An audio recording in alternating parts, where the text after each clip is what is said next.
આ તરફ સુરતના વેડ રોડ વિસ્તારમાં તંત્રની બેદરકારીથી અકસ્માત સર્જાયો છે। રોડ પર ખોદેલા ખાડામાં રાતના અંધારામાં રિક્ષા ગરકાવ થઈ ગઈ। અકસ્માતમાં રિક્ષા ચાલકને ગંભીર ઇજાઓ પહોંચી છે। રોડ પર ખાડો ખોદીને ખુલ્લો મૂકી દેવાયો હતો। કોઈ સાઇન બોર્ડ કે બેરિકેડ ન હોવાથી રિક્ષા ચાલકને ખાડો દેખાયો ન હતો। બેરિકેડ મૂકવાની પણ તંત્રએ તસદી લીધી ન હતી। સમગ્ર ઘટનાના સીસીટીવી ફૂટેજ જે છે તે જોવા મળ્યા છે। અકસ્માતમાં રિક્ષા ચાલકને ઈજા પહોંચી હતી। વધુ માહિતી ન્યૂઝ 18 સંવાદદાતા કીર્તેશ પાસેથી મેળવીશું। કીર્તેશ, સ્માર્ટ સિટી સુરત તો ખાડા નગરી હોય તેવું લાગી રહ્યું છે અને તે પણ જીવલેણ ખાડાઓ જોવા મળી રહ્યા છે। બિલકુલ સિદ્ધાર્થ, સુરત સ્માર્ટ સિટી તરફ આગળ વધી રહ્યું છે। જેમ જેમ આગળ વધી રહ્યું છે તેમ જેમ શહેરમાં વિકાસને લઈને ખોદકામ ચાલી રહ્યા છે। તંત્ર એટલું બધું બેદરકાર છે કે ખાડા તો ખોદી કાઢે છે પણ ખાડામાં કોઈ ના પડે તેને તકેદારી ભાગરૂપે બેરિકેડિંગ કરતું નથી અને આ જ ઘટના સુરતના વેરોડ વિસ્તારમાં બની છે કે રિક્ષા ચાલકને ખાડો ન દેખાયો કારણ કે બેરિકેડિંગ મારવામાં નથી આવીને રિક્ષા ચાલક આવતાની સાથે આ ખાડામાં ખાબકે છે। જો કે સમગ્ર ઘટનાના સીસીટીવી સામે આવ્યા છે। ઘટનાને લઈને રિક્ષા ચાલકને ઈજાઓ થવા પામી છે। જો કે સદનસીબે રિક્ષામાં કોઈ પેસેન્જર ન હતું તે તો કહી શકાય કે ઘણા લોકોને ઈજા થાય પણ જે રીતે તંત્રની બેદરકારી છે તેનું નુકસાન રિક્ષા ચાલકને શારીરિક અને આર્થિક બંને રીતે જોવા મળી રહ્યું છે। આભાર કીર્તેશ સમગ્ર માહિતી બદલ। તો દ્રશ્યો જોઈ રહ્યા છો, રાતના 2 થી 2:30 વાગ્યાની આસપાસનો આ અકસ્માત છે। ગઈકાલ રાતનો આ અકસ્માત હોવાની પ્રાથમિક જાણકારી છે। મહેસાણામાં કાર ચોરીની ઘટના સીસીટીવી કેમેરામાં કેદ થઈ છે। ઊંઝામાં સ્વિફ્ટ કારની ચોરી સીસીટીવીમાં કેદ થઈ છે। ઊંઝાના બિલેશ્વર સોસાયટી 80 ફૂટ રિંગ રોડની ઘટના છે। આજરોજ સવારે 5 કલાકે આસપાસ બની હતી આ ઘટના તેવી પ્રાથમિક જાણકારી પ્રાપ્ત થઈ રહી છે। વડોદરાના હરિનગર વિસ્તારમાં વીજકર્મીને કરંટ લાગતા ઘટના સ્થળે જ મૃત્યુ થયું છે। કોન્ટ્રાક્ટ પર કામ કરતા કર્મચારીને કરંટ લાગતા મોત નીપજ્યું। કરંટ એટલો તીવ્ર હતો કે કર્મચારી થાંભલા સાથે ચોંટી ગયો હતો। લાઇન બંધ કરીને કર્મચારીને નીચે ઉતારવામાં આવ્યો હતો। ધર્મેન્દ્રભાઈ હસમુખભાઈ જયસ્વાલને કરંટ લાગતા મૃતદેહ દોરડું બાંધી નીચે ઉતારવો પડ્યો હતો। મૃતદેહને ગોત્રી હોસ્પિટલ ખાતે ખસેડાયો। બંધ લાઇનમાં અચાનક કરંટ કેવી રીતે આવ્યો તે સૌથી મોટો સવાલ છે।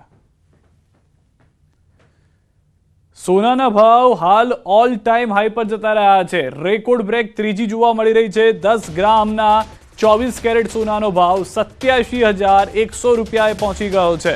છેલ્લા 25 દિવસમાં સોનાના ભાવમાં અધધ 8,000 રૂપિયાથી વધુનો વધારો જોવા મળ્યો છે। આંતરરાષ્ટ્રીય ઘટનાઓને કારણે ભાવમાં વધારો, અમેરિકાના ટેરિફ લગાવવાની અટકળોના કારણે ભાવમાં સતત વધારો જે છે તે જોવા મળી રહ્યો છે। તો સોનું ઓલ ટાઈમ હાઈ 87,100 રૂપિયા પર પહોંચી ગયું છે। 10 ગ્રામ 24 કેરેટનો આ ભાવ હોવાની જાણકારી છે।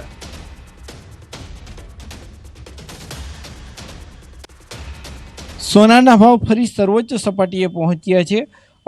હાલની જે વૈશ્વિક પરિસ્થિતિ છે તેમને લઈને સોનાના ભાવ સતત વધી રહ્યા છે। ત્યારે હાલ આપણી સાથે જેમ્સ એન્ડ જ્વેલરી એસોસિએશનના પ્રમુખ મયુરભાઈ સોની છે। મયુરભાઈ, આજનો શું ભાવ, બજાર કઈ રીતના? જી ચોક્કસથી આજ રોજ 24 કેરેટ સોનાના ભાવ 87,050ની આસપાસ આજે સર્વોચ્ચ સપાટીએ પહોંચી ગયેલ છે અને ચાંદીની વાત કરીએ તો તે 98,250ની સપાટી પર અત્યારે ચાંદી બતાવી રહી છે। મયુરભાઈ, આ ભાવ વધવાનું કારણ શું કહી શકાય? જી, હાલ આપણે જે જોઈએ કે ઇન્ટરનેશનલ જે યુદ્ધ ચાલી રહ્યા છે, રશિયા યુક્રેન હોય, ઇઝરાયલ ગાઝા કે એ બધા યુદ્ધના પરિબળો પણ કારણભૂત થઈ રહ્યા છે। તેમજ અત્યારની જે પરિસ્થિતિ પ્રમાણે કહીએ કે જે અમેરિકા દ્વારા જે ટેરિફ લગાવવાની અટકળો ચાલી રહી હતી, જે મેક્સિકો અને કેનેડા પર ટેરિફ લગાવવાની વાત થઈ રહી હતી, તેના કારણથી આજે જે છેલ્લા 4-5 દિવસમાં પણ ઘણો ભાવનો વધારો આવેલ છે અને હાલ પૂરતું એ ટેરિફને મહિના દિવસ પૂરતું સ્થગિત કરેલ છે। એટલે મહિના દિવસ પછી આખું પિક્ચર ક્લિયર થશે કે શું ને શું પરિસ્થિતિ થશે। આ ટેરિફ લગાવવાના કારણથી એક ટ્રેડ વોર શરૂ થઈ રહ્યું હોય તેવું પિક્ચર બતાવી રહ્યું છે। ખાસ 87,000 પહોંચ્યો, લાગે છે લાખ રૂપિયાની આસપાસ પહોંચી શકે આ વર્ષ દરમિયાન, અથવા તો 90,000ની આસપાસ? જી ચોક્કસથી 95,000થી લાખ આસપાસ આ વર્ષ દરમિયાન પહોંચી શકવાની શક્યતાને આપણે નકારી ન શકીએ। પરંતુ જેમ મેં કીધું કે હજી એક મહિના દિવસ પૂરતું આ ટેરિફ લગાવવાની જે અટકળો હતી એને સ્થગિત કરવામાં આવી છે। તો આ એક વીક છે કે શનિવાર સુધીમાં છે ને હજી આખું પિક્ચર ક્લિયર થશે કે શું ને શું એ લોકો દ્વારા ડિસિઝન લેવામાં આવે છે। મયુરભાઈ, ખાસ કરીને રાજકોટની સોની બજાર ઉપર આની શું અસર? જે રાજકોટની સોની બજારની વાત કરીએ કે તો રાજકોટ છે ગોલ્ડ મેન્યુફેક્ચરિંગ હબ ગણાય છે. રાજકોટમાં બનેલા દાગીનાઓ દેશ વિદેશમાં બધી જગ્યાએ જતા હોય છે અને અહીં બનાવવા માટે પણ આવતા હોય છે. તો આ ભાવ વધારાના કારણે રાજકોટના કારીગરોને છે ને એને કામમાં ઇફેક્ટ ઘણી પડશે. ધંધા વેપાર રોજગાર પડી ભાંગશે. જો સોનાના ભાવમાં ઘટાડો હોય તો કામને પણ વેગ મળે. અમારી ઇન્ડસ્ટ્રીને જો આ ભાવ વધારો થતા કારીગરો છે એને રોજગારી ઉપર પૂરેપૂરી અસર પડશે. ખાસ કરીને અત્યારે લોકો સોનું વેચવા વધારે આવે છે કે લેવાલી વધારે છે? આપને જણાવું કે અત્યારે હાઈએસ્ટ ભાવ છે એટલે સોનું વેચવા પણ ગ્રાહકો અત્યારે નથી આવતા. કારણ ગ્રાહકોની જે પસંદગી કહીએ કે સુરક્ષિત ઇન્વેસ્ટ તરીકે સોનાને નિહાળે છે. એટલે જે ગ્રાહકો પાસે સોનું પડ્યું છે એ વેચાણ અત્યારે ઓછું આવે છે.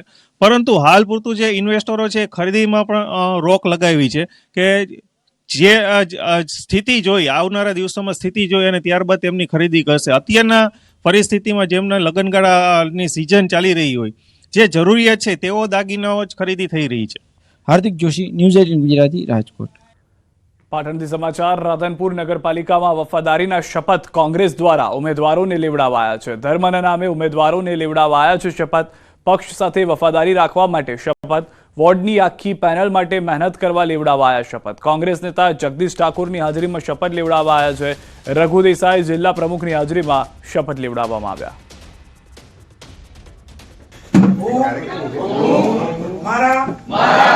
ધર્મના સોગંદ ખાઉં છું કે પ્રતિજ્ઞા કરું છું કે હું કોંગ્રેસ પાર્ટીને સદા વફાદાર રહીશ. કોંગ્રેસ પાર્ટી જે પણ નિર્ણય લેશે એમાં કાયમ માટે હું સંમત રહીશ. હું મારી પેનલના મારા સાથે લડતા ચારે ચાર ઉમેદવારોને મત સરખા મળે એના માટે પણ પ્રતિજ્ઞા લઉં છું. કોંગ્રેસ પાર્ટીને કાયમ માટે વફાદાર રહીશ લઉં છું. ભારત માતા કી જય. કોંગ્રેસ પાર્ટી જિંદાબાદ. રાહુલ ગાંધી જિંદાબાદ. રાહુલ ગાંધી જિંદાબાદ. સોનિયા ગાંધી જિંદાબાદ. પ્રિયંકા ગાંધી જિંદાબાદ.